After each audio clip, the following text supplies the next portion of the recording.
So now let us start with the reactivity. Now that we understood the oxidation state shown by these elements of group 16, let us now focus on their reactivity. Okay, so we are going to focus on the reactivity of these elements with hydrogen and then talk about the reactivity with oxygen and lastly the reactivity with halogens. Okay, so let us first start with understanding the reactivity of these group 16 elements with hydrogen.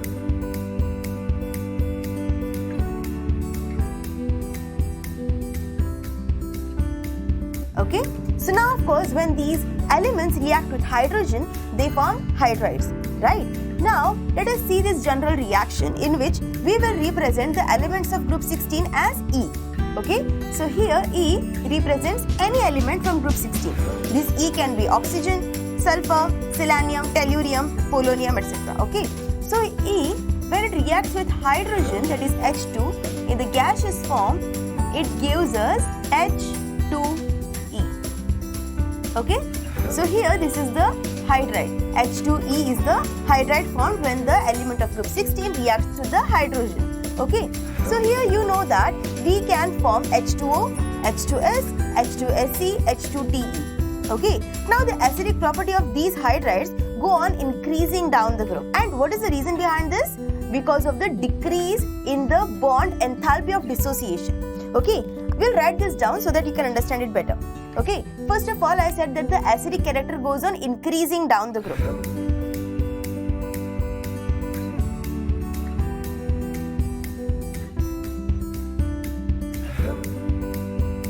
That means this H2O will be less acidic as compared to H2S. Of course, we know that H2S is acidic, right?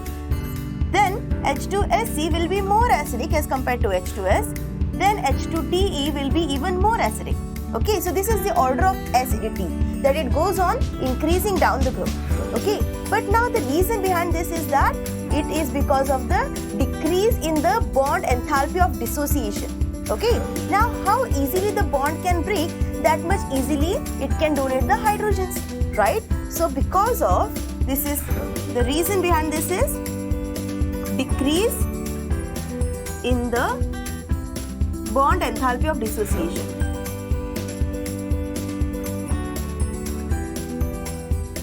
Okay, now the bond enthalpy, that is He, distance in H2O is 96 picometer.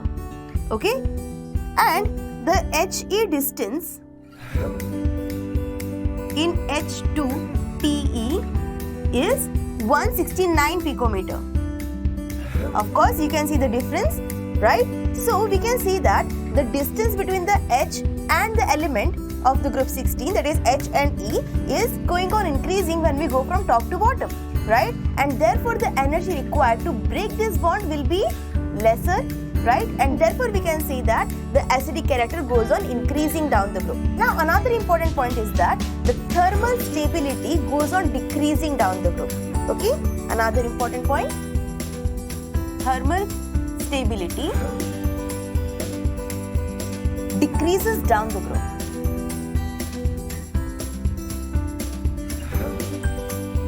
Okay, now apart from H2O, rest all hydrides have a reducing property.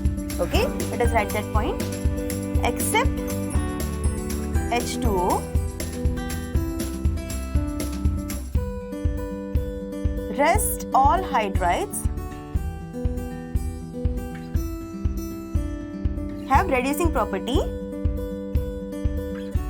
Okay, and this reducing property goes on increasing down the group.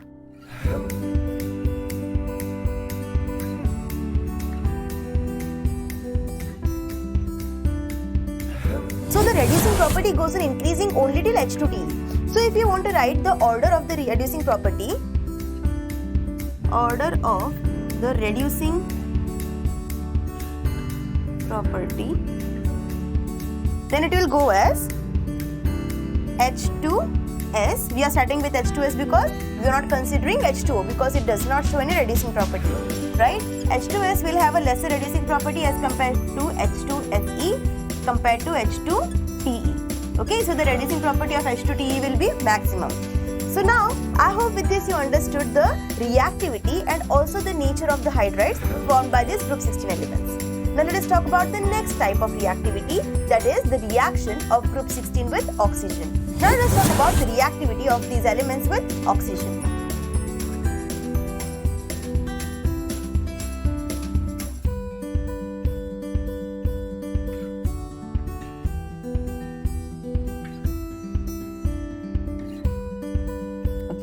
Now when these elements react with oxygen, they form oxides, right? And there are two types of oxides. One is EO2 and the other is EO3, okay? Where E is the elements of the group 16 elements. So E can be O, S, Sc, Te, Po, anything, okay? So now when oxygen reacts with O2, it gives us ozone. Right? So we can see that ozone, which is O3, and SO2, they both occur as gas in the natural form. Okay? Whereas SeO2 occur as solid in the natural form. Okay? So I hope with this you understood that other oxides show various physical natures. Not all oxides, that is SO2, SeO2 or any other oxide in the form of EO2 are gaseous in nature. So they have their particular nature. Now another important point to note is that the reducing property of these oxides go on decreasing down the group.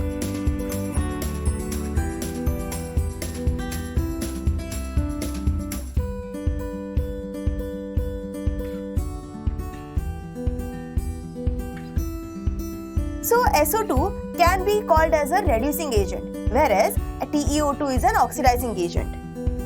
This SO2 has a reducing property, whereas TeO2 has an oxidizing property. Okay, so with this you understood that the reducing property goes on decreasing down the group. But in the case of hydrides, we saw that the reducing property was because of the decrease in the bond dissociation enthalpy, right? Now, another important thing to remember in this reactivity with oxygen is that both the type of oxides, that is EO2 and EO3, they both are acidic in nature. Both EO2 and EO3 oxides are acidic in nature. So with this you understood the reactivity with oxygen. Now let us talk about the reactivity of these group 16 elements with the halogens. Okay?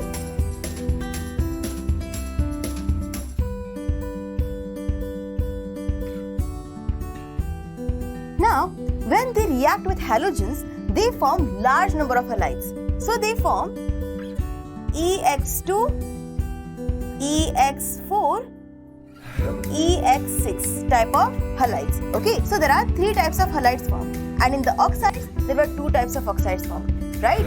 Now in this, the hexafluorides are the most important. Out of all the hexahalides that are formed, hexafluorides are the most important. So this is hexahalide, right? So this is tetrahalide and this is dihalide. Okay, so this is called as hexahalide. This is tetrahalide and this is dihalide. Okay, so now out of all the hexahalides that are formed, so out of all these hexahalides that are formed, hexafluoride is the most stable hexahalide. Okay, so hexafluoride is the most stable hexahalide. And out of this hexahalide, SF6 is even more stable. Okay, out of this, SF6 is most stable because of the steric hindrance. Okay, now SF6 is in the gaseous form. Now let us talk about the tetrahalides. Okay, tetrahalides are nothing but EX4, right? In this, SF4 is in the gaseous form. Okay, SF4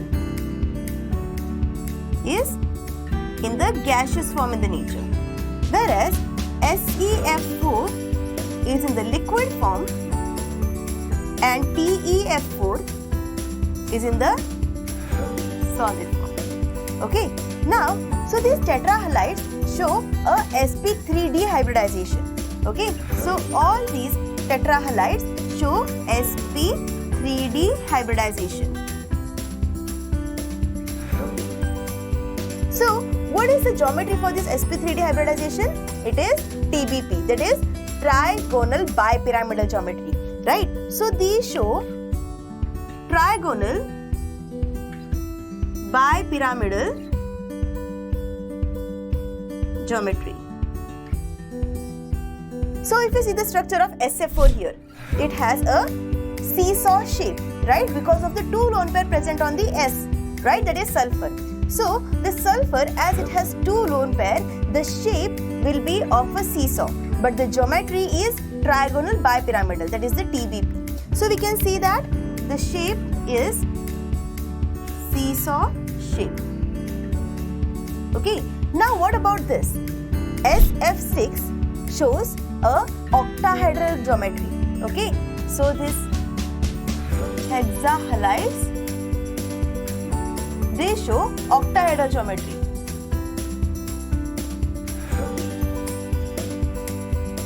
Okay, so if you see here the structure of SF6, you will see that they have arranged themselves in which the one F is on the top and the other F is in the bottom, whereas the rest of the 4 F have arranged themselves in a square planar structure, right? So this is also called as the square bipyramidal, right?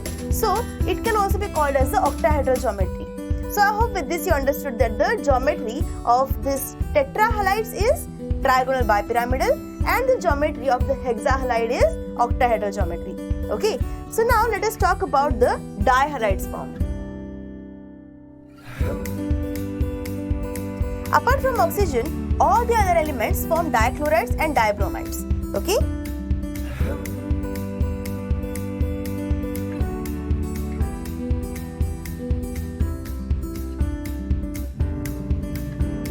All other group 16 elements